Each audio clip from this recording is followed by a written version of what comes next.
and welcome to Beacon Hills.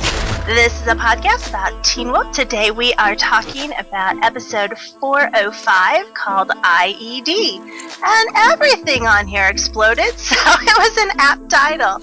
I am your co-host, Dot. And I'm Lilith. And I really have not, well, this is only the second time I've watched this. Usually I've watched it 3 to 4 times before we do the podcast, so it should be interesting today. I have been slacking this season, mainly because I haven't really liked most of the episodes this season. I actually did like this episode the most out of the 5, but it's really not saying much, but I've only watched it twice as well. But the good stuff sticks out and is very memorable. I thought this was the best of Teen Wolf so far this season, too. I'm liking the season better than you, but I would say that it had an incredibly slow start. So, nice to see that we're picking up the pace, and we're getting more and more plot twists and revelations as we go. Had a 0.8, and we are at a 0.7 demo, which we've been at for most of the season, and a 1.10 for our number of viewers. So we are down still. We are still at a summer rating, so that's good, at least. But our fall ratings and especially our 3B ratings were a lot better.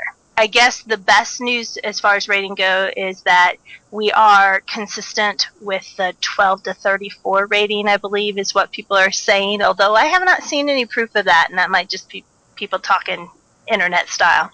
So, I don't know. But we're definitely doing perfectly fine for MTV, so I mean, there's no doubt that Teen Wolf will get a season 5. It will probably be an extended season 5, so, you know. So we had a writer back, or not a writer back, but a director back from season 3B. Jennifer Lynch, yes, that's the one. Yeah, and I know that Jeff was extremely excited to have her back, so.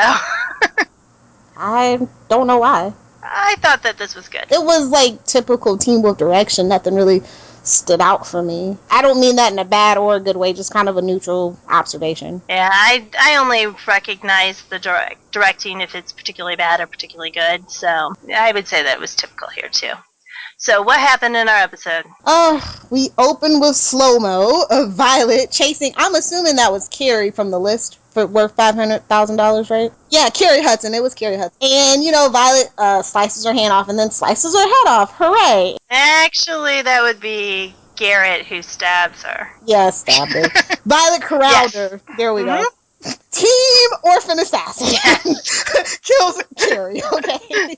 And then we get into Scott and Styles' kind of while you were sleeping situation as they recap what they know about the Deadpool list. And they're actually sharing it with the sheriff. I kind of like that. They're not keeping secrets. It's not this, not finally when they go, oh, God, we can't handle this. We're just dumb teenagers. Like, nope, let's get the parents in on this right now. So that was a plus for me. That was a plus. And I think that it also helps that Styles is not on the list. As far as we know. There's still more pages. Right. But I think that helps Sheriff. Yeah, so then we get a cute but unneeded moment with Scott, Liam, and Derek. The hashtag for it was Derek has a nice day. If that's all we can get for Derek's nice day, I mean, he hasn't been tortured or kidnapped in a few episodes. I think he's been having a good couple of weeks. I agree. If it's been a week on Teen Wolf, who knows? Yeah, exactly. But you know what I mean, since we've started. And so, yeah, then we get some more lacrosse drama. And Lydia's been trying to crack the code. And she actually, Malia gives her the idea that maybe they need Meredith. And like magic, Meredith moseys on over to Beacon Hills to find her. She does have good timing. So they do crack the list. And they also figure out that Garrett is one of the assassins. Mm-hmm. And Scott stumbles upon Violet as well, so things are looking up. We are got to move on.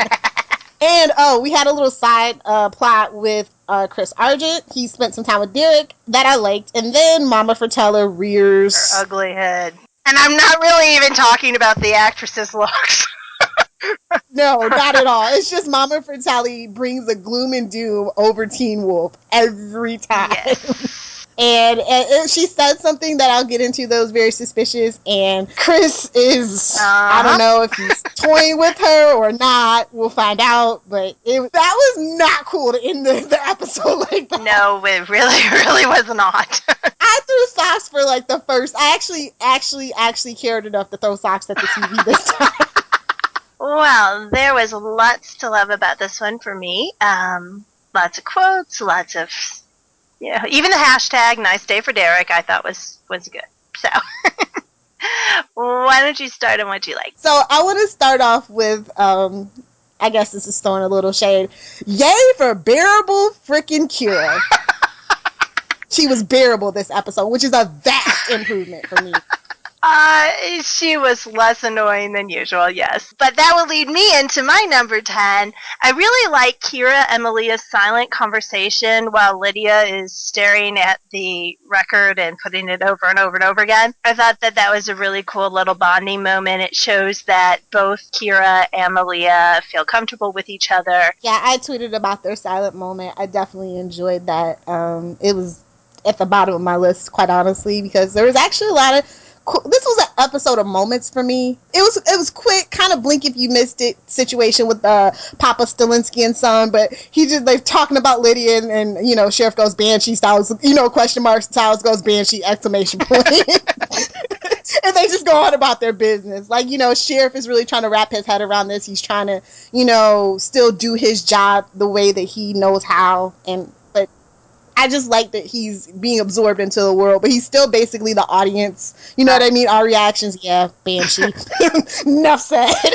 I would say that my next one would be everyone's reaction to Scott saying Allison's name and that opening scene. Not opening scene, but the scene where they've recapped. I like how it's still powerful if we're not going to get the funeral and other things that fans are really clamoring for. I like that they haven't just forgotten about her. And let's face it, they've forgotten about some characters before in the past. So Boyd, Erica. Uh-huh. Yeah. The list goes on, honestly. Danny. Yes. We'll get to that too. Yes. Oh, yes, we will. Yes, that was also down on my list, but more specifically, it had to do with, I don't know, like, I really love that, Styles and Scott are best friends, but like, when the show first started, the parents just kind of seemed like, they're just my kid's annoying best friend, but now, especially since season 3B, Melissa and Sheriff have been very in tune and very sensitive to the other one's child, you know what I mean? Like, the face when he said Allison's name, and, he just has that, oh, you poor baby look, and it just really hit me in that particular moment. It's just one big miserable family. Speaking hills, man, everybody needs to move. I want to talk about that. I actually kind of like that Violet is the brains and Garrett is the brawn, and she just like bosses him around, and he's like, what does that mean? Don't screw up. And then she she becomes a little more diplomatic, and she's like, no, just don't miss. There's a lot of things I don't like about the orphan teenage plot line, but I actually like the actors and how they're working with the material that they're given. I like that they're a team. They balance each other out. I gotta tell you, I like them a whole lot better this episode than I did in the last one. Yeah. If you're gonna give me miscellaneous blonde teen, number 29, I like that he's an assassin. I don't understand it, but I like it. Number 8 for me is a quote. Coach, Stalinski, if I could grade you on how profoundly you disturb me, you'd be an A+ student. Styles. Thanks, Coach. Again, this is one of those scenes that Coach makes things better, but that scene just had all kinds of things wrong with it. I like that scene. I love Coach and Styles, period. I think they're the best. I honestly don't think I've ever laughed harder in Teen Wolf than the whistle scene. So in 3A. I don't know, like it worked for me that like they're all on the team together and like they're looking out for each other. I really feel like Scott is stepping into the role. Like him having this beta, even if it is Liam, it's like kind of gonna help him be a better alpha and really solidify that pack. Like he really cared about Liam. He was really trying to get control. He asked Derek, is there a manual? And I like that it's kind of as realistic as Teen Wolf can get, that he's like, it's supposed to be the semester that I got my grades back on track, and I don't know, I just like Scott in this episode the most out of this whole season. Not that it's saying much. I agree, because number 6 was Scott actually gets an alpha win. Mm-hmm. For the first time this season, Scott as an alpha wins. And it was like, woohoo. Well, I guess the second time. He did scream away the Skeletor guy in the tunnels. But, it really is the first time that we see that Scott is superior because of his alpha skills. So I was excited, and that did make my number 6. So my number 7 is Super Intense Ardent. Bad way to leave the episode. Fabulous acting. Yes, I will give you that, madam. Because the way that he said it, his facial expression, the intensity, means that you can read a lot into that scene. Now, whether I'm going to be reading it right or not, it will probably be the scene that people will use as the, yes, this is the scene in which I knew that Argent, fill in the blank. I like Mason. I don't appreciate a few qualities that they're kind of pushing on Mason, but I kind of like the kid. He's the happy-go-lucky normal one, and we kind of need that. Like, Styles is still strange and odd, and he hasn't really found that balance from, his incident last season. So he's still a little off for me. So, and he's still really kind of rude and delicate. And just Mason was a refreshing kind of breath of fresh air. He was just kind of laying into freaking Liam. He's like, yeah, I had this best friend. And Liam's not listening. He just calls him on it. I did like that quote. I actually had that in my list of great quotes. But I am going to be anti-Mason in the same reason that I'm anti-Liam. I love Garrett's Wicked Cool Blade. I love it. I think it's very nice looking. That 2-prong, just fabulous. I mean, it just seems like that's the kind of blade that a psychopath teenager would have. Oh, okay. I really enjoyed... Oh my god, this is so bad. But I really like what it was Scott and Styles, and they were trying to calm Liam down, and he's in the shower. And I'm like, of course, Styles, he's not calm. You still see his teeth. His eyes are still yellow. Like, how are you even holding him down, Styles? The scene was just so sheerly ridiculous that I just couldn't help but laugh at the scene. But then they also get Liam to open up, and another win for Scott as an alpha. Not that I care about Liam's I.E.D. freaking whatever. I'll get to that.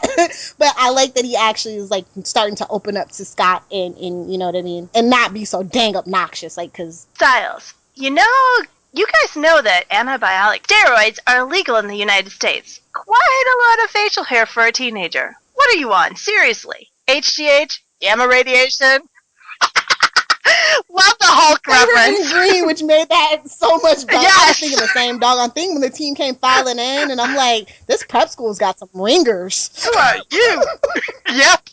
And Kira's like, yep, definitely nervous about both. I just thought that was a great kind of geek out moment. I thought it was funny. And another reason why I loved it so much is that instantly my Twitter feed starts going all about, he should have asked where he got his juice. And it made that moment even better. No, when Lydia finally meets up with Meredith, and she gives her the phone, she kind of gives her the knowing smile. Meredith gives her the knowing smile back, and Lydia goes to Meredith, aren't you going to answer it? Meredith stands up, gets real close, whispers, it's not ringing. And gives her duh, what is your problem? I died! I love it. I love it. I was really happy to see Meredith. And I didn't think we were going to see her this season, and I'm glad that rumor is now dead. I don't know if she's going to be back, but I liked seeing Meredith. Meredith is actually my number 2. I think that she just brings it every time. She's a great actress. She pulls off serious. She pulls off psycho.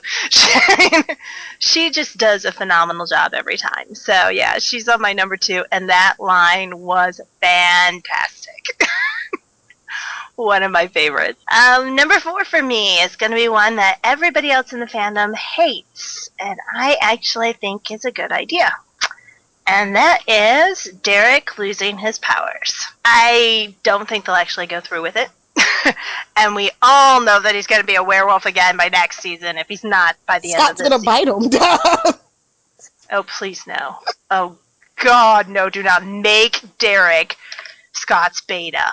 That is the worst thing that this show could ever do. I think that's the path we're going down. Oh. Well, there is a growing faction of shippers that like Scott and Derek together now. Now, is there ever going to be Steric in the fandom? Definitely not. Is ever going to be steady in the fandom? Definitely not. But it is a growing faction and a noticeable trend on Tumblr and a little bit of the Twitter people that I do follow for Teen Wolf. Those would not be the people that I follow. Definitely not. No, they better not make Derek Scott's beta, because then I will have an absolute livid fit. It actually, that could make me so angry that I could end up dropping the show. So they better not go that way. But I do think that it is a great storyline for Derek that doesn't involve him sleeping with the enemy. I don't think that's the end of the world personally, but I did too have Derek, the explanation behind Derek's eyes and him seemingly those werewolf powers going wonky when he couldn't smell the blood last episode. I'm glad that it actually all kind of ties together, and this is a bigger story for Derek. Yeah. I really, really like that. I liked the reveal that, yes, Parrish is definitely a supernatural. We get the confirmation. Number 1 on the list, by far. Best thing this episode did.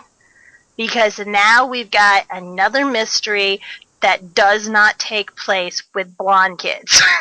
Number 3 for me, Styles, I.E.D. You're literally an I.E.D. That's great! Great! You gave superpowers to a walking time bomb! And then what sold it for me was the sarcastic thumbs up. I love that sarcastic thumbs up. I like that Coach is teaching economic disparity when the prep school is coming in from the lacrosse team for the lacrosse game, and he's talking about the prep school, and he's like, we barely have duct tape, and I'm like, when did Beacon Hills get poor? Like, what is up? Even the school has money problems. Yes. Really? I mean, I guess we should have known. Your entire team is sponsored by Nike. You shouldn't have any problem. We should have known when Coach has no insurance. Apparently, according to Jeff, this entire money issue thing is because they wanted to go back to having human problems instead of supernatural problems, and he and his brothers had money issues in their 20s. All right, number 2, Holland's acting again. She's just doing a stunning job. You know, she doesn't have very many words, and yet she still gets her point across really well.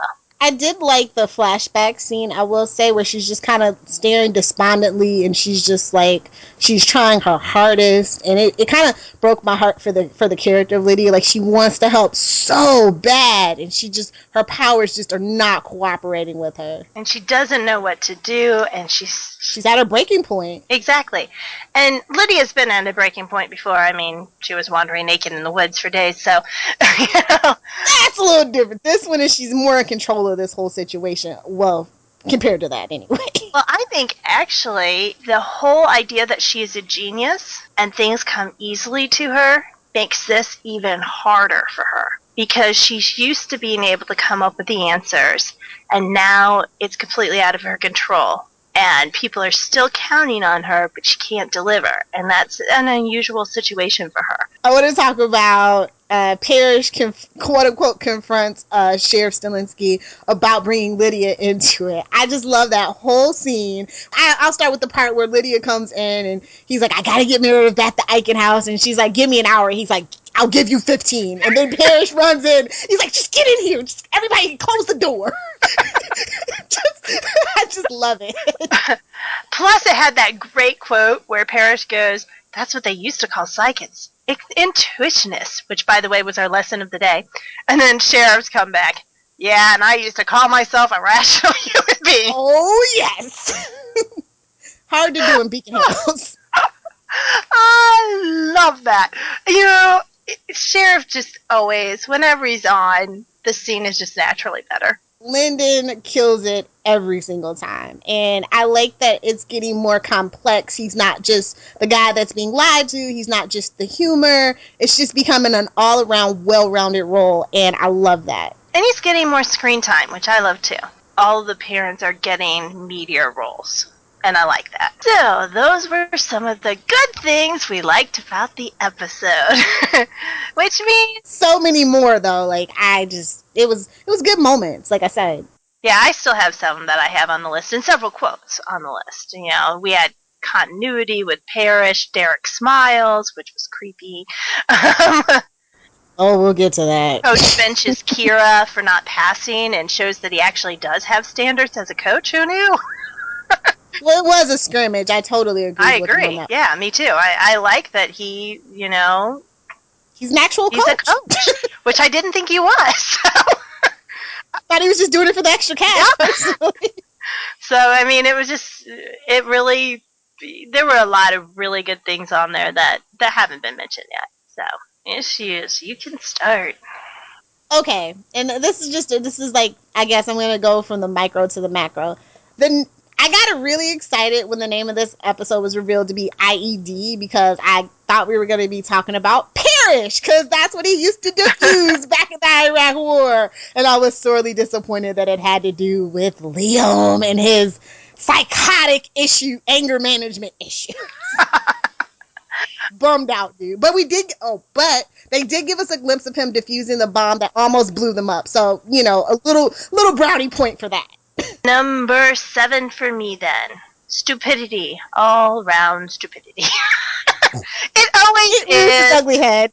It always is, no matter what. But, you've got Styles and his pictures. You've got Kira yelling about a Deadpool list as students are going by. I mean, literally, they are passing her by. She is talking about supernaturals on a Deadpool list being assassinated. Then you've got Lydia and Malia that have their lovely scene in the middle of the hallway. It's loud enough that everybody is staring at them as Lydia is talking about claws and glowing eyes. I thought that was more for the voices in her head. Yes. Yeah, the whole conversation should have been a little more quiet and a little more private. Then you've got our new teen assassins. Team Orphan Assassins. Getting better, but seriously, he pulls out that lovely, wicked, cool knife in front of the window that students are passing by. Yep. Do you honestly think that even in Beacon Hills, they're not going to instantly go report to a teacher that somebody has a lethal weapon at school? And that was a stylistic choice. They could have easily panned out of the window that was behind them or something like that, but they did it for a very stylistic zoom out. They had what do you call those damn things? The ones they use for MTV Cribs. I forget the name of the camera, but yeah, that's basically, it makes it like a floaty effect, and well, they just thought it'd be cool. That, because I had an issue with that, and I'm just like, they probably did that because it was cool looking to fade out to the commercial. I agree, and it was still stupid. So yeah, I do want to bring up the Smooth Kira hashtag. I have an issue with her parents just finding out that she was actually on the lacrosse team, because you need a parent's permission slip to play a sport like lacrosse. Mm-hmm. You need a physical. You need all, especially in California, because that's where I grew up. So I know this. Like, there's no way her parents wouldn't have known unless she forged their signature. Mm-hmm. And Kira just doesn't come across the type. Plus, why would that be something you'd hide? Well, I don't know. Strict traditional Asian parents, maybe study don't detract me. Like, take violin or piano, not sports. I don't know. Could be. More importantly for me is that as soon as Deadpool came up and she was walking away from me, as a parent, I would be like, "Excuse me, young lady, get back here now." I think her mother is more the disciplinarian, though, in the family, it seems like. And her dad's just kind of stunned and is like, "Oh, God, what have I done? We totally need to move out of Beacon Hills. This is getting ridiculous." I think that was the thing going through his head more so. Like, didn't we just beat a nigga Tsuni? Like, really? Never a day of rest for these people. Never. All right, number 6 for me. Styles recaps last episode, just in case we missed it. And the previouslys. It was like we saw it, then we got blonde idiot killed, and then we saw it again. Yay! Like a 3-minute break, really? Yeah. I swear, I know those episodes. I know we said we didn't like them, but I did watch them. I have the live tweets to prove it. Not to mention, that was last episode where we had our highest demo.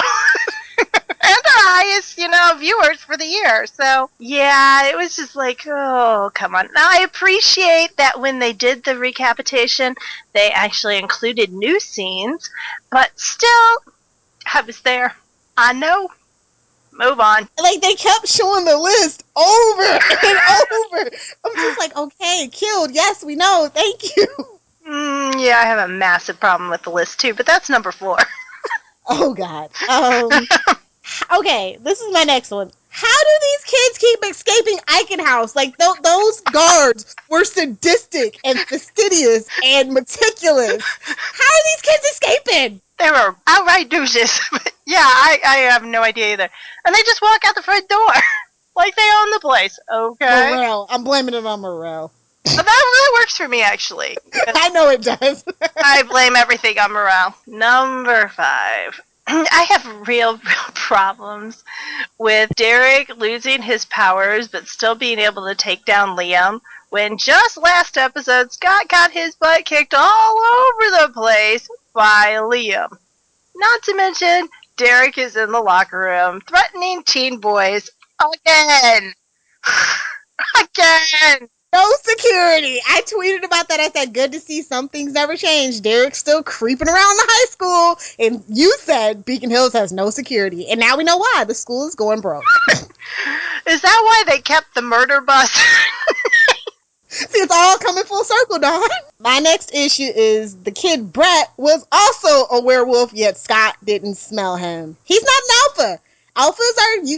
Jeff said alphas are the only ones that can mask their scent. He was clearly a beta. I saw the yellow eyes. What the heck's up with that? Number 1, how the heck do they have these werewolf packs?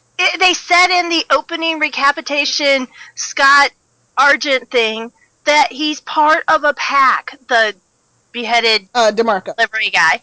Yeah, is part of a pack. Then we've got Tall Blonde, who is obviously a werewolf. Chances are comes from a werewolf family. How are all these freaking werewolf packs around and they don't know about it?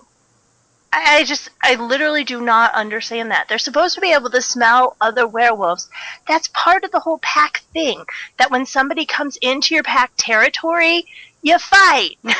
Now, I don't expect Scott to fight, but I do expect him to know about it. At least Derek, or Peter. Peter, I would expect Peter to have a ledger of every single supernatural creature in Beacon Hills, just flat out. That's just Peter. That's who he is. He was always trying to be subversive with Talia. What better way than to keep a list of your enemies that you could possibly flip? So Derek, in turn, I feel like he should have found that list since Derek's going to be, Dos Ex Machina. It seems like... Yeah, so I have a huge issue with this as well. Yeah, it doesn't make any sense. And then he is literally helmet to helmet with him, and he doesn't smell him as a werewolf. All I know is that it's another example of werewolf powers going wonky because they want them to be for the plot. Number 4 on my list is the Deadpool list. It makes 0 sense. I mean, absolute 0 sense that they combine the numbers in both thousands and millions. If you are handing a ledger off to someone and you don't specifically code it in a way that says, okay, these numbers are thousands and these numbers are millions, then... I don't know. I really have a problem with Mama Fratelli and Chris standoff. First of all, the fact that she said, in my country, we just call it a standoff. And I'm like, Teen Wolf, really? Mm-hmm. Rolling the eyes. The whole scene didn't work for me. I swear, as much as I love her on Switched at Birth, I want to root to Mama Fratelli for her to be a little bit more like Argent in his Argent specifically. Mm-hmm. It's just not happening, and she's just getting more irritating with every appearance. She's getting more goofy too. I swear she needs to grow a mustache so she can twirl it. It's just so hammy right now. It's more hammy than Peter, okay? Yes. That is really hard to out-ham Peter, and she succeeded in this one. Of course, Peter wasn't in this one. But, yeah, it was an odd way to end. You would think that we would have gotten this scene and then moved into the Lydia on the computer scene. Yes. And it ended with the reveal for Parrish. So it almost felt like they didn't know where to end this episode. And that's why I think that this scene is going to end up having more importance than we think it does.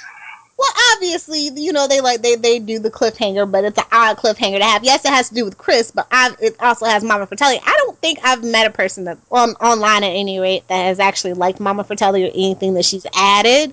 So I think that is an odd choice. The lacrosse is back, although I'm fine if lacrosse is like this, because this is lacrosse that actually moved the plot forward instead of 33 minutes of lacrosse from hell. You know, that wasn't even a game and had no point whatsoever. Like, whatever. But no, number 3, we have no Danny. I don't freaking care that Mason 2.0 is Mason 2.0. I don't care that he's the only non-blonde in the whole freaking new pack. If you are going to have a Danny-type character come in to play Danny, just make it Danny. I am so tired of character 2.0. I was hoping that you were wrong, but they had him looking at the guy. I'm like, oh no. Oh no! No! Danny 2.0. I was just really annoyed with that as well. It's just frustrating. Why kick off characters we know to put on the same character in junior form? I liked Mason up until that point for the most part. I like Mason for Mason. I have a really big problem with Parrish actually being a creature, and I don't know, I don't like the suspense on this. I guess is what I'm saying. I don't like the suspense about what he could possibly be. It's a cool mystery, but we have a lot on our plate right now. I agree. That is true. And if he ends up being a banshee, I might have to, take Allison's arrows to someone. Like I said, if he's a death banshee, I could kind of sort of see it if he's loosely related to Lydia. Because he hasn't really made sexual advances. He's just a nice guy. He's like, can I give you a ride? He hasn't, been giving her the I want to sex you up look. He's just a genuinely good dude. And I like that. And so I think it would be cool if they were, loosely related. That is the number one reason why Parrish being on the list is my number one greatest thing about this episode. Because it means that he is most likely not evil, and I am all behind that. Yes. So, but yeah, it is a lot, and I guess I'm just grateful that they brought him in last season and didn't dump him in this season too. Yeah. So, and I'm glad that he's got an actual role to play, so it's more likely that he will have more screen time instead of less screen time. Of course, it's also more likely that he'll get killed off. So. Yep, the fandom's loving him way too much. Number 2 for me, and I am all ready to hear reasons why I'm wrong. I absolutely am, because it's driving me nuts. Since when does Wolfsbane not kill werewolves? Is it just me? Or has that not been the case the whole time? I mean, you've got Wolfsbane in you, you have to get it off. You've got Wolfsbane in the Jeep, you have to get rid of it. If werewolves come in contact with Wolfbanes for too long, they die, right? I guess they were saying it depends on the species. I guess that's what that stupid little part of the speech was about. Well, how is it more powerful if this is the only type of Wolfsbane that doesn't kill werewolves? Well, for paralysis, to get what you want without, and say you don't have a modified stun gun or a battery or anything to torture them. All right. I don't know. I had a huge problem with it too. I was like, oh, it's yellow, whatever, blah, blah, blah. It just bugs me because that was the whole point of everybody using Wolfsbane, to kill the werewolves. I had a problem with the Hunter's Code in general.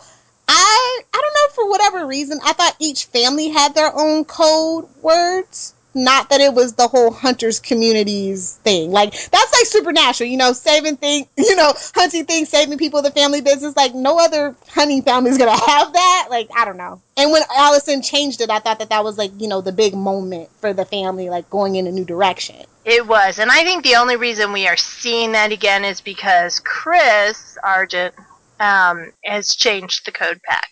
And I think this is more his defining moment thing than anything that Mama Fratelli is. She just needs to go. And since my number 1 is already out, I'm going to change it up to Lydia could not figure out that the numbers were a code. Yes! I knew the numbers were a code. Malia figured it out before. Oh my God, really? Is it just because I'm old that as soon as those numbers came up, I was like, okay, so go to the phone and figure out, No! Literally everybody on the timeline is like, okay, so go to the phone. Yeah. What the heck? Lydia can't figure out a simple cipher, really? To be fair, though, she was pretty frazzled and at her breaking point and despondent and really felt dejected at the time, so I'm just going to let that slide. Not really, but I mean, I can kind of see where they were going with that. But they took a win away from Lydia, and I'm never happy about that. Yeah, it seemed too hokey. Yeah, it was definitely supposed to be the big twist, and it wasn't. And it wasn't the twist for anybody. We didn't have enough numbers. It was 4. Aiden's name has 5 letters. Just saying. Just throwing that out there.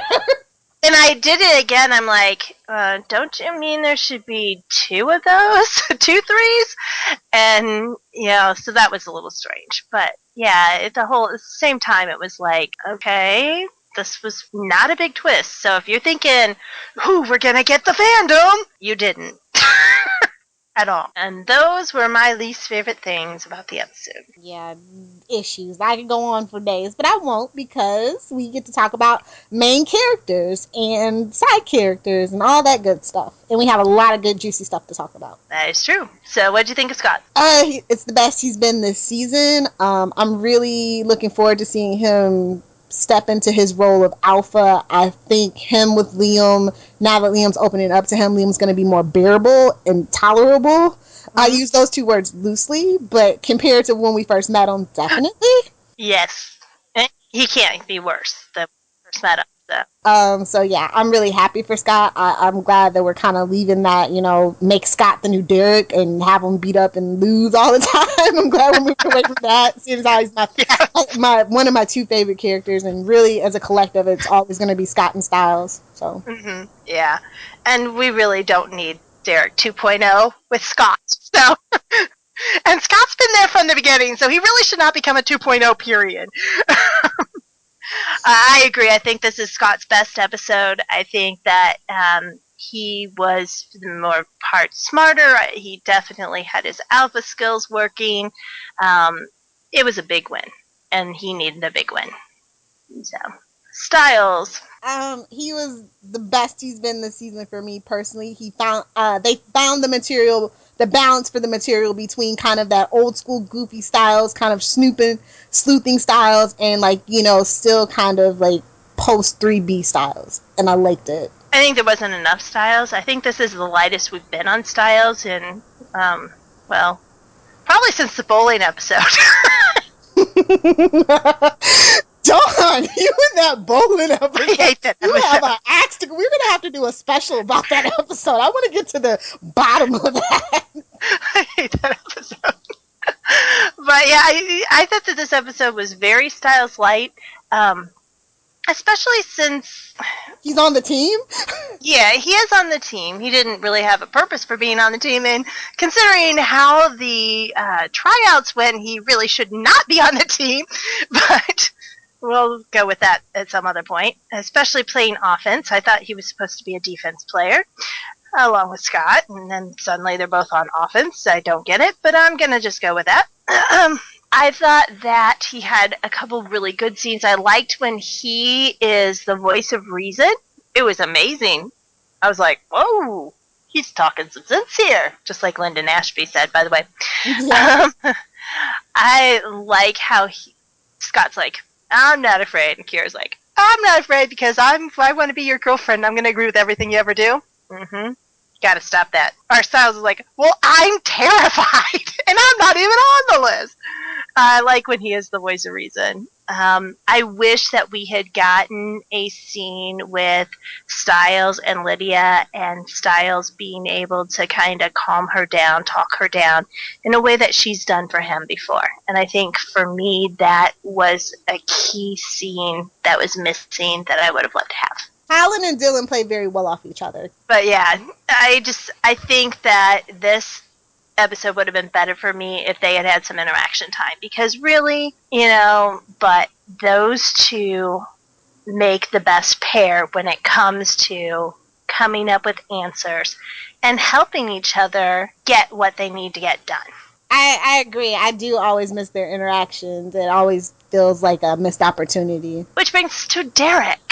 Derek had a nice day. He was actually kind of light in this episode, but I did enjoy what we did see of him. I love seeing Chris and Derek together. It makes me happy. You know, he's explaining about Kate, and he goes, hey, what if I ask you not to? And we get the great, hashtag werewolf jail. And it was like a serious scene, but they also found a really good balance for a little time for humor. Derek had a nice day. I really didn't like him going back to his old ways of stalking the high school, but other than that, mostly a win for Derek this episode. He was able to play the mentor for a while. It was all upside for Derek. This episode was light, but when we did see Lydia, it was very pivotal, from everything from the flashback to Meredith to the annoying Malia and Lydia scene. She definitely packs a punch into her limited screen time. I agree 100%. If the quantity of her screen time is limited, the quality is always there. So, and I think that a lot of that is Holland. I will co-sign on that, as always. You guys know Holland is she's one of my faves, and I just want so much more for the character of Lydia. It pains me so bad. I just keep yearning for it. And they keep promising me. It's just like when I was on Sprint and they kept telling me, sure, we're gonna have the iPhone next year. 6 years later. Is it still next year? No, Sprint finally has the iPhone. I switched to AT&T long before that happened, but that's what it's starting to feel like.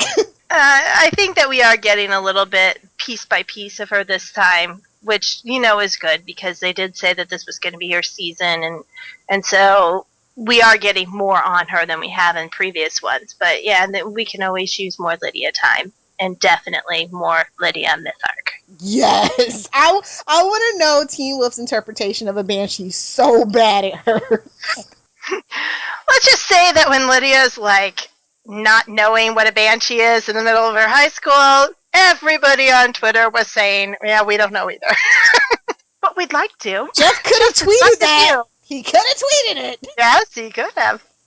That brings us to Malia and her issue with personal space. Oh my god, this is the worst Malia's been in a long time. It made me very uncomfortable what a big regression it was for Malia. I think that this is the worst she's been for a while, but I also thought it was funny. Well, it's in character with her, but it was just annoying. I was like, yes, Lydia, tell her to sit the hell down. She's making me nervous too. Exactly. I kind of wanted Lydia to shoulder bump her out of the way, or, give her an elbow or something. Back off, babe. I think it's really messed up, though, that a person that is socially awkward and doesn't really have social cues, down pat yet, knows when Lydia yells at Meredith, she makes this face, and I think that was one of the blinking you miss it moments. But I think that Malia's learning, and I like that. That might be fan wanking, but I did like that, because I always have to find something nice to say about Shelley, because she's doing damn fine work with the character of Malia. So yeah, again, another great acting job, and her character's supposed to be annoying in this one, and she succeeded. I definitely saw a lot of Peter in there, just saying. Just saying, not for nothing. I have to say that it really did feel in character.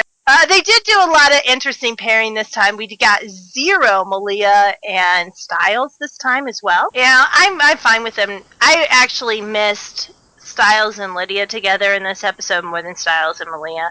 I didn't really realize that Styles and Malia didn't have any scenes together until I was doing the second watch.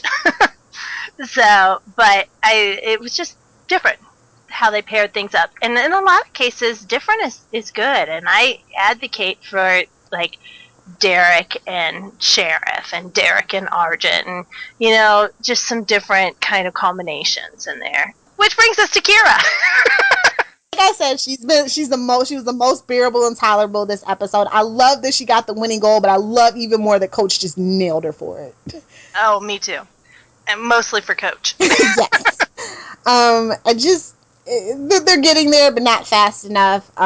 She didn't really showcase her powers, which is a good thing for me personally. She didn't whip out her katana blade, so that's always a plus, because you know how I feel about that, guys.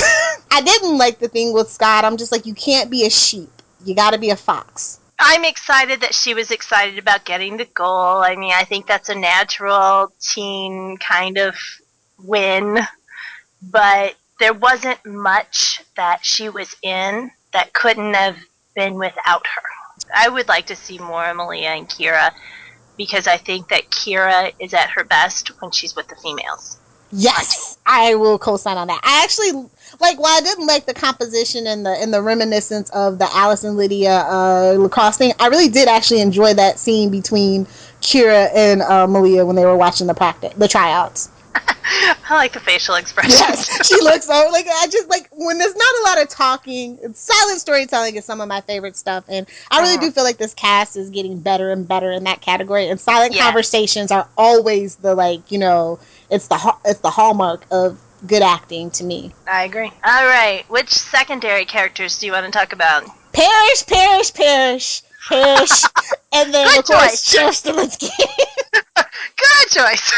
I was excited that he got a flashback. We got a first name reveal. Jordan, did not see that coming at all. Me either.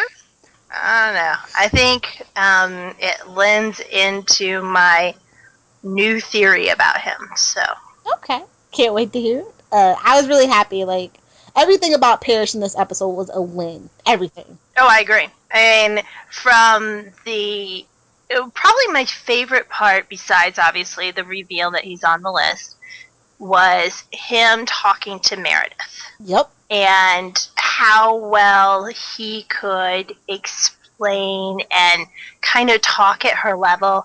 I like how he gets down to her level first off, and he's looking her right in the eyes, and he's kind of just coaching her, leading her, but it doesn't feel like he is talking down to her. And I thought that was beautiful. And I think the fact that he knew exactly what to say is part of his supernatural background. Yep, without a doubt. He also, did you notice that he also gave her his jacket towards the end of the episode? Which is cool. Yeah. And it was just in the background. So, and, it's kind of very much brotherly. So I thought that whole kind of scene was a win. As much as Lydia is falling apart, Parrish is holding everything together. And he's just a good guy.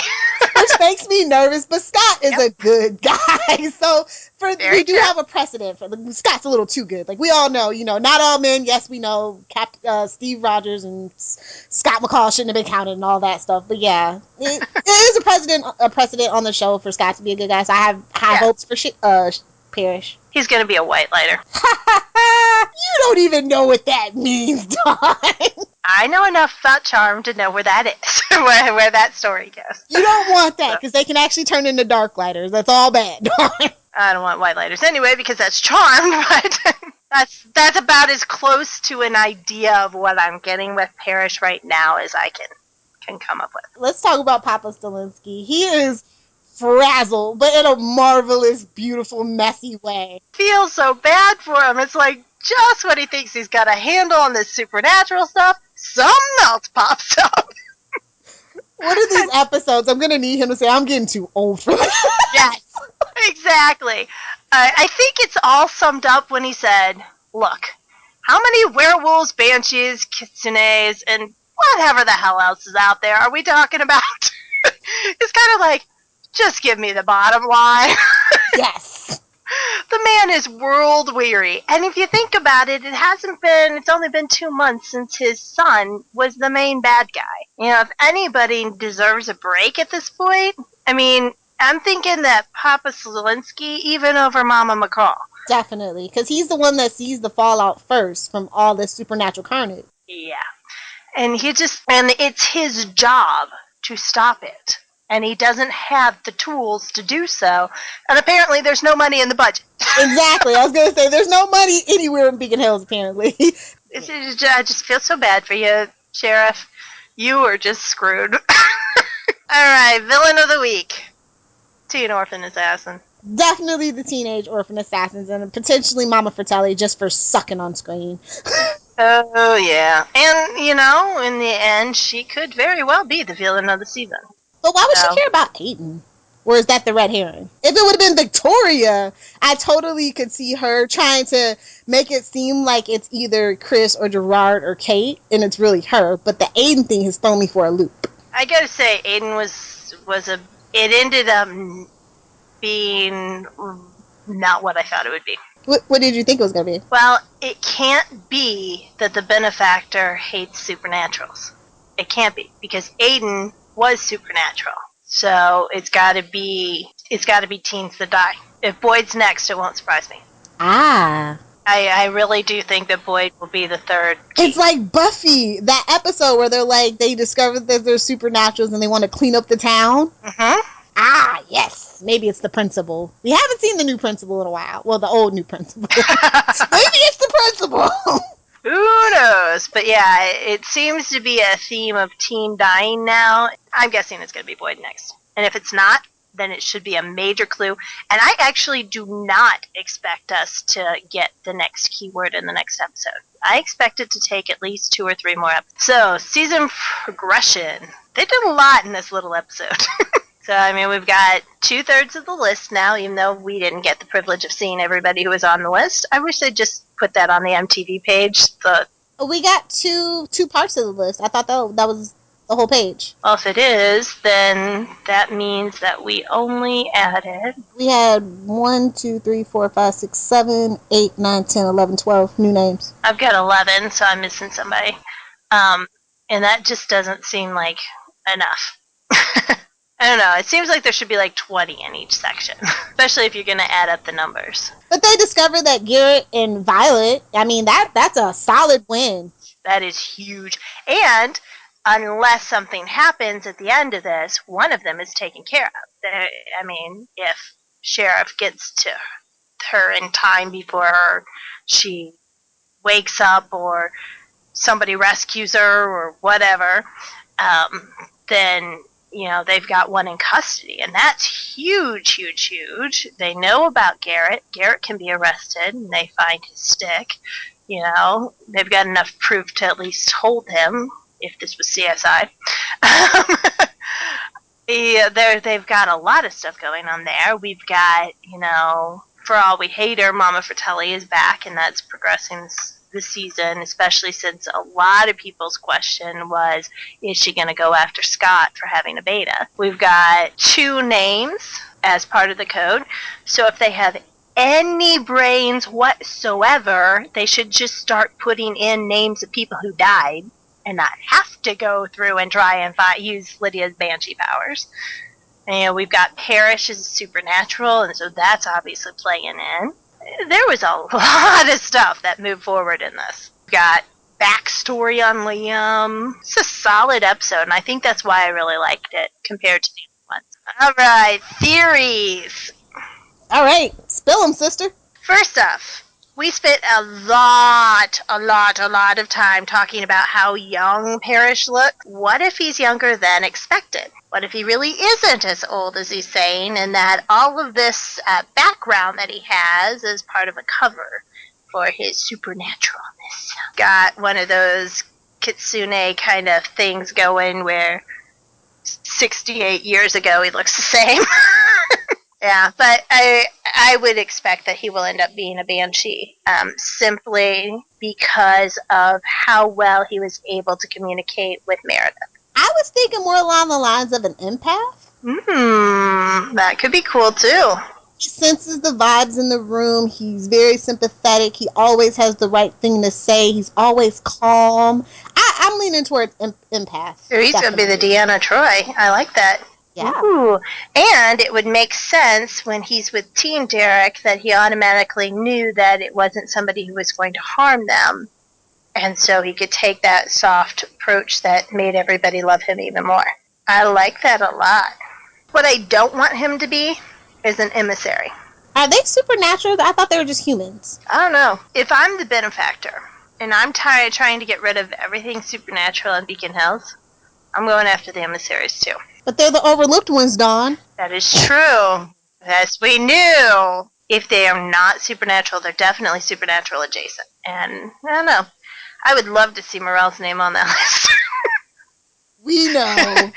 But that leads me into the big question of the season, of course. Who is the benefactor? Morel and Deaton are still on my list. after this. I'm good with thinking that Deaton is evil, but I have a hard time believing that he would make Scott the number one person on the list, because that makes Scott the number one target. And as much as I'm good with thinking that Deaton is evil, I'm not good with thinking that his whole relationship with Scott has been a lie this whole time.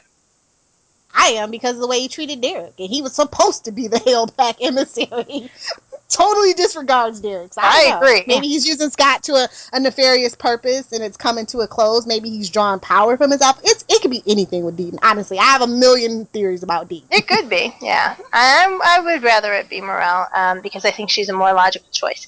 Because if she's all about the balance, and these kids keep taking out the evil, then, and she blames them for opening the Nematon, then it makes sense to me that she would consider it part of balancing by just taking them all out.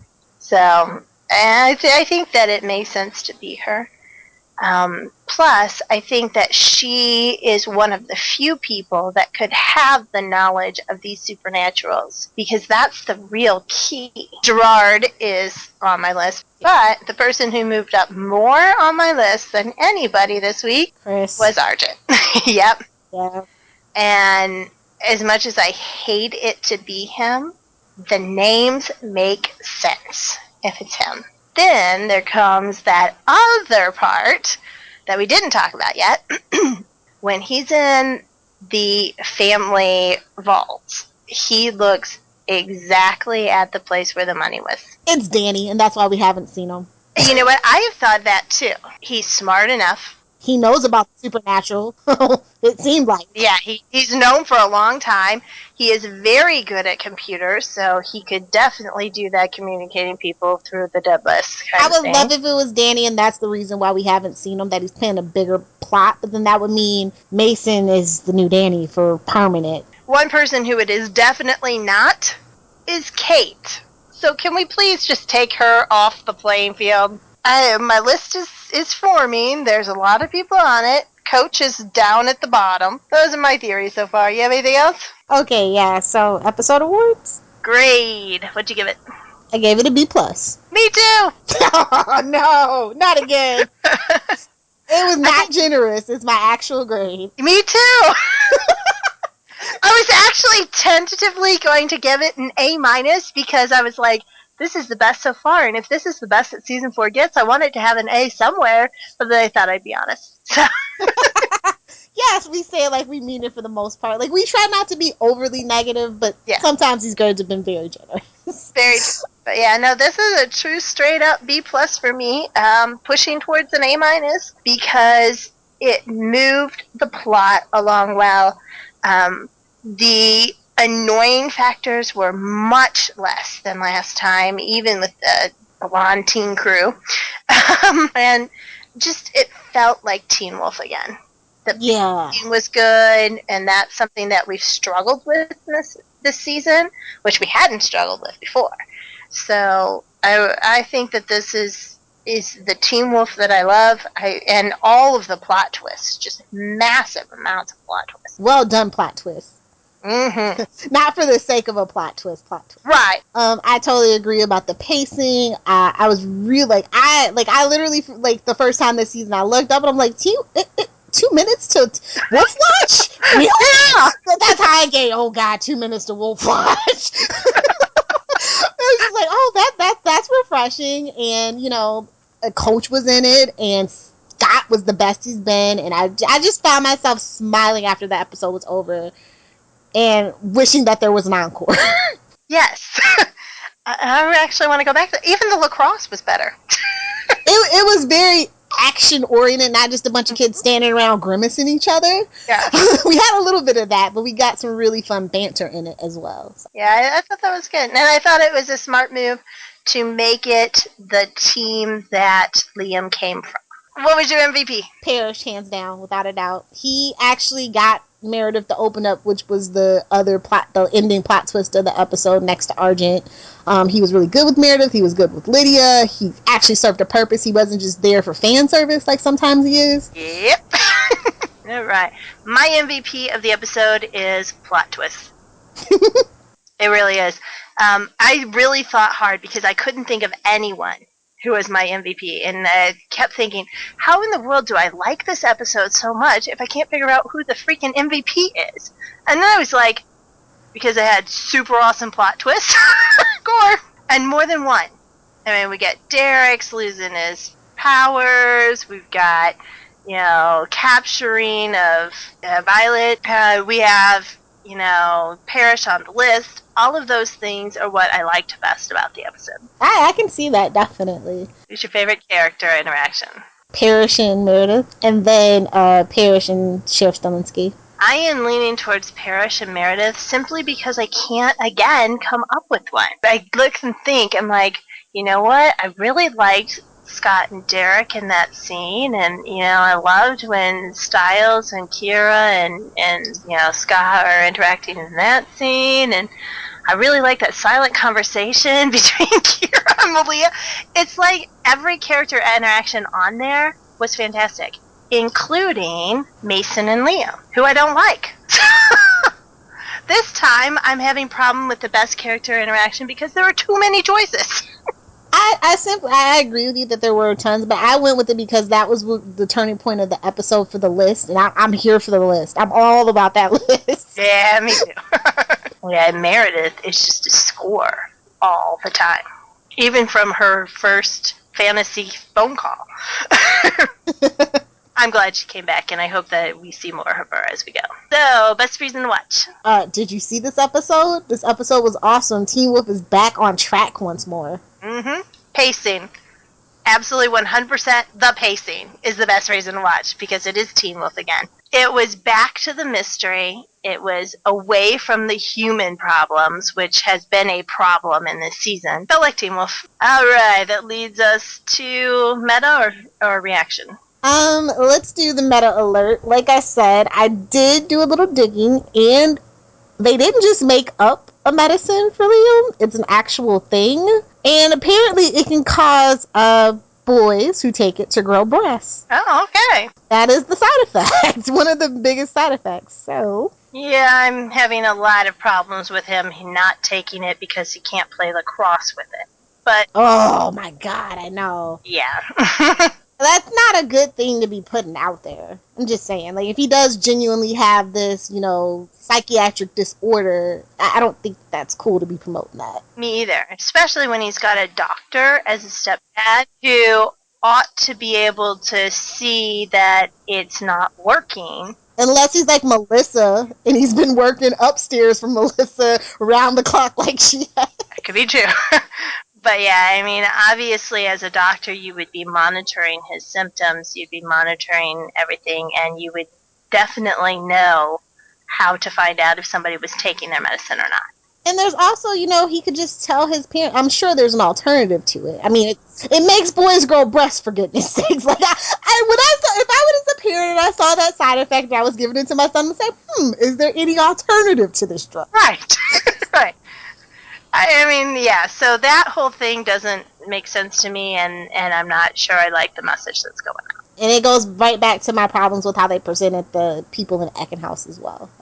First off, the big news was that Jeff Davis himself was the person who was tweeting on the official account. It's been a long time since that has happened, and so it was very interesting to see what he had to say.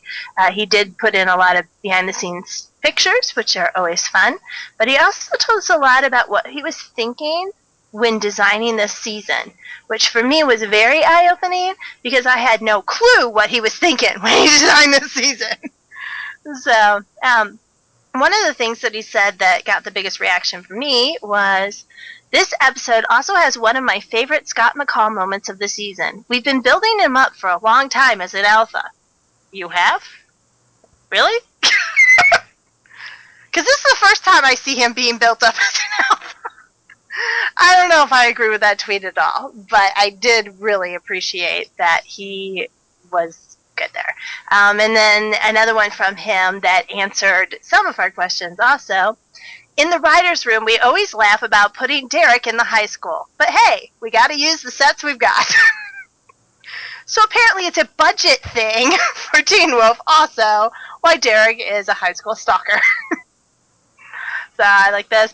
The guy who plays Mason tweeted, first off, Jeff tweeted that he is actually good friends with the kid who plays Liam. They met in different auditions, and so those two are friends, similar to how Tyler and Dylan are friends. And so he tweeted, that's just one of the many cool aspects of working on this show, to be honest, and I thought that was really cool. Lyndon Ashby is my second favorite Teen Wolf tweeter, so he has like a bazillion of them that I just love. And one of them that I really liked from his was that a fight? If so, I believe that's 3 fights that Derek has won. Clearly the apocalypse is coming. And the hashtag is the end is near. Melissa Ponzio got in on it too, talking about how 3 fights and a smile. So I just think that those two are adorable when they're tweeting, with each other and with the fans. One of my favorite things about Teen Wolf is those two tweeting, actually. Then, along with Lyndon Ashby's wife, who was tweeting even though she wasn't in it, we also got the actor that played Boyd, who still always, even after he died in 3A, still always tweets about watching Teen Wolf. And I think that is awesome. I just really love that, and it tells me a lot about what he thought of the show, and, I have a lot of respect for him. Then we have Melissa Ponzio, who is my favorite of all of them. And she just always has great ones. My 2 favorite for her this time, listen to the beard, son. The beard is all-knowing. I love her talking about Derek like that. I just thought that was awesome. And then she had a really good one about ordering a pizza, not a cake. But I really liked, she said, not a Deadpool list, a list of people who have done supernatural damage to my house. It's a Home Depot list of repairs. It's like, oh, your poor house. You are absolutely right. My favorite 2 fan tweeters this time, the first one was Akila Cooper, and she just always has really funny ones, and one of my favorites from her this time, she says, Beacon Hills is the worst high school. I'd rather attend Sunnydale. The murder rate is lower. Wow. Yeah. Let's slow the brakes on that one real quick. I think it's a tie. I don't know. It's getting closer. So, that's just in there. And then she also said, because looking at murder photos during class is perfectly normal. There is totally no reason to alert anyone. Coach equals teacher of the year. Other one is somebody who I did not know of as a live tweeter until this time, and that was Molly Harper. And Molly Harper has just fabulous ones, too. I know why Meredith stays in the mental hospital. Everyone on the outside is nuts! She did that right after she did that great It's Not Ringing one, which I thought was great. She had a great riff going through several different people. So what will Derek do if he's no longer a werewolf? Open a coffee shop, brood at the mall, and then it just kept going, and it was fun. Styles, poster child for Adderall, Stalinski, has no sympathy for your sleepy drugs. It's Beacon Hills. Malia, sweetie, just assume that someone is coming to take off your head. I also really liked Laurel this time. I think that she said a lot of things that I was thinking. Like, you know who could have stopped that goal? Danny. Hashtag more Danny. I'm right there with you, hon. She said, I like that Derek is officially sitting at the adults table this season. Same with me. One of the ones I really liked was when he said, Coach is now 100% certain that Styles is a serial killer. Oh, okay. Awesome. Tumblr was awash with, Parrish, headcanons, theories. People broke down his names. WD/Motion did a really cool theory. No. That wasn't it. Hold on. That was about Peter. And how he is plotting to become an alpha again. But the one about Parrish, that I really liked was by Cot Bums, that's Cotbunns. She breaks down his name. She relates it to the Paris of Greek mythology. It's really in-depth and really cool. So if you, and it's safe for work, no naked pictures. My theory about it is that Jordan is a younger person's name, which I think leads into the idea that maybe Parrish is not as old as we think. His name means descended from heaven or the mountains, and then the last name is derived from Paris. She was a demigod, and the surname to orphans, which I think is really cool, since we already have teenage orphan assassins. And then it's just basically, where the hell is Danny? Seriously. Derek's Nice Day, Creeping Around the High School was one of the most popular GIF sets. Yeah, so that's all I got. I didn't do any critic reviews. I'd say, check out my old haunts, Hypable, TV Line, definitely Dinner Geek. Show ratings. Yeah, Sophia. Check out Sophia. If you are a lover of Scott like I am, she definitely loves Scott as well. And that's always refreshing, because a lot of people are very in love with Styles and various other characters, and Scott gets treated like a second-class citizen, even though he's the main character. He is the Teen Wolf! And so, it's always nice when I can find somebody that writes from kind of that perspective. Alright, any shameless plugs?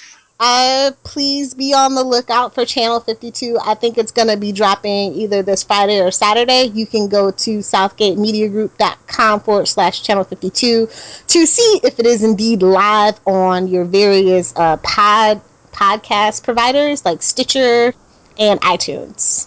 Yeah, and then of course you can follow me on Twitter at Lilith Hellfire. And I know my blog is a little lacking right now, but I promise I'm going to get to it as soon as Comic-Con's over with, and actually probably Comic-Con exclusive, so please do check it out. LilithLovesTV.blogspot.com, and remember, Loves is spelled L-U-V-S. What about you, Dawn? What do you have cooking? Well, right now, the big thing is the Character Cup.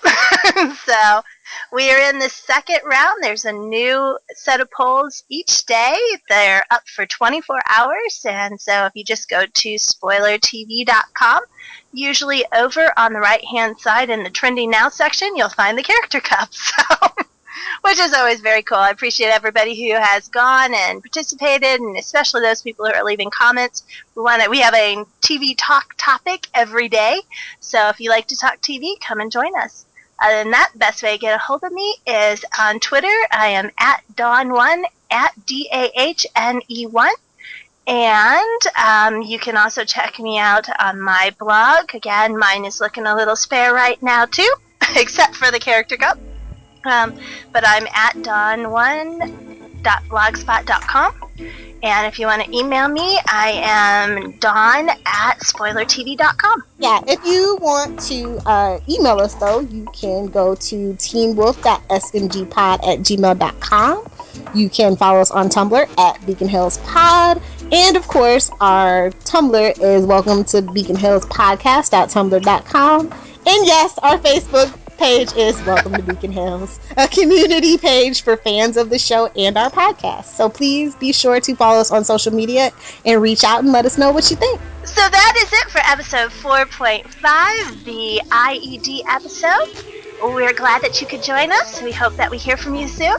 And as always, beware of the young blondes, because, dude, it's Beacon Hills. If you would like to donate to help pay for this and other Southgate Media Group podcasts, simply go to our website, southgatemediagroup.com, and click on the donate button. It can be as little as $1 or, well, as much as you want. Help keep this fun going by supporting this and our other shows. Thanks again for listening, everyone. You're the best fans in the world.